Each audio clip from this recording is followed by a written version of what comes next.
Maintenant de corriger le dernier exercice, donc le lancer du ballon de basket. On vous demande de rappeler dans un premier temps les trois caractéristiques de la vitesse. Donc c'est très simple, la vitesse ça a un sens, une direction qui est celle du mouvement, donc le sens celui du mouvement également, et une valeur. Donc la valeur, elle nous est donnée où faut la calculer. Alors ici, on vous dit sur la photo ci-contre trace les flèches représentant les vitesses. Alors attention au mot photo, on devrait plutôt dire chronophotographie, puisqu'on voit ici plusieurs ballons superposés sur une même photo. C'est-à-dire que le ballon a été pris à intervalles de temps réguliers et on a superposé les photos pour pouvoir voir son mouvement. Donc là, on voit très bien que la trajectoire a l'air d'être une espèce de parabole, donc une courbe. Donc, premier conseil que je vous donne avant même de commencer l'exercice, si ce n'est pas tracé, c'est de tracer la trajectoire ici sur la chronophotographie en reliant tous les centres des ballons. Donc ici, ils sont pas tous sur la photo, mais bon, ça va très bien le faire, sinon vous le complétez. Et donc, vous pouvez commencer par tracer la trajectoire. Donc, on voit ici qu'on a bien une forme de courbe. Donc ça, c'est la trajectoire. Donc, on a un mouvement curviligne. Donc, dernier type de mouvement qui peut exister pour un objet. On nous demande de tracer les flèches vitesse pour la première position, sachant que la vitesse est de 5 mètres par seconde, la quatrième position du ballon, où le ballon est à 3 mètres par seconde, la septième position, où la vitesse du ballon est à 2 mètres par seconde, et la 13e position du ballon, donc 13e et dernière position, qui est à 5 mètres par seconde. On nous donne comme échelle de représentation 1 cm donne 2 mètres par seconde.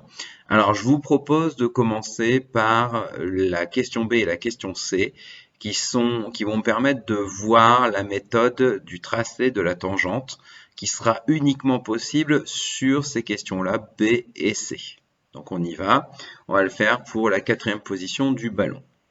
Donc, on a 1 cm donne 2 mètres par seconde, représente 2 mètres par seconde. Quelle est la longueur de ma flèche si je veux représenter 3 mètres par seconde? Je fais mon calcul. J'ai donc j'aurai une flèche de 1,5 cm par seconde. Alors ici, ce que je vais faire, c'est que je vais prendre ma règle et je vais, vous voyez, la positionner sur les positions avant la 4, avant la position 4 et la position après la position 4, donc les positions 3 et 5. Et je positionne donc ma règle juste au centre de ces deux positions. Alors là, ça va pas être évident à voir, mais ici on voit qu'on n'est pas au centre de la position 4. Donc il faudrait tracer un trait. Alors là, je le fais pas. Vous n'êtes pas obligé de le faire non plus, mais dans ces cas-là, il faudra vraiment être rigoureux. Puisqu'en fait, vous devez tracer un trait de construction entre ces deux points-là. Et puis ensuite venir décaler votre règle, donc en toute logique avec une équerre et une règle, pour pouvoir la déplacer de manière parallèle à cette droite au point 4. Vous mettrez ensuite votre règle pile parallèle à ce point, donc au 0 sur le point 4. On va ensuite tracer une flèche qui fait 1,5 cm, toujours pointe comprise. Et vous voyez qu'ici, la flèche suit bien au début, en partie, la trajectoire. Donc, si vous avez bien fait votre travail, ici, votre flèche, elle englobe sur une toute petite partie la trajectoire. Et après, en toute logique, effectivement, elle ne suit plus la trajectoire, mais ça, c'est logique. Donc, ici, c'est la flèche vitesse au point 4. On va refaire la même chose pour le point 7. Donc là, on veut représenter 2 mètres par seconde. Donc, c'est une flèche qui fera logiquement 1 cm, puisque c'est l'échelle de représentation. Donc, je fais exactement la même chose que tout à l'heure. Je prends le point 6 et le point 8, qui sont les points juste avant et après le point 7. Je positionne ma règle au centre de ces deux points, et je décale ma règle parallèlement, voilà, et je vais positionner mon 0 sur le 7. Donc il ne faut surtout pas bouger la règle si vous décidez de le faire à main levée. Moi je vous conseille quand même de prendre l'équerre puis la règle, c'est un peu fastidieux, je suis d'accord, mais au moins ça évitera les erreurs. Vous positionnez donc votre règle, le 0, centre du ballon sur la position 7 et vous tracez une flèche de 1 cm, pointe comprise. Donc là, pour cette technique-là, ça fonctionne très bien puisqu'on a des points avant et après. Et là, vous allez me dire, comment je fais pour le point 1 et le point 13, qui sont la première et la dernière position du ballon, sachant que pour le point 1, j'ai pas de position avant, et pour le point 13, j'ai pas de position après. Donc là, il va falloir être astucieux, et il va falloir positionner sa règle, je vais vous le montrer juste après, le long de la trajectoire et suivre le plus près possible. Donc là, on va tracer quelle est la longueur ici de la flèche qui va représenter 5 mètres par seconde. Donc dans les deux cas, de toute façon, ce sera le même calcul pour la première et dernière position puisque la vitesse est la même à la première position et à la dernière position. Donc 5 mètres par seconde, je fais le calcul, j'aurai donc une flèche de 2,5 cm à représenter. Je positionne ma règle, pile le 0 sur le centre, ici, de la position 1, et vous voyez qui longe la trajectoire tout au début. Vous voyez ici, on voit bien ma trajectoire en gris. Après, on la voit plus, mais je vais pouvoir du coup commencer à longer la trajectoire juste ici. Je vais donc faire une flèche de 2,5 cm, flèche comprise.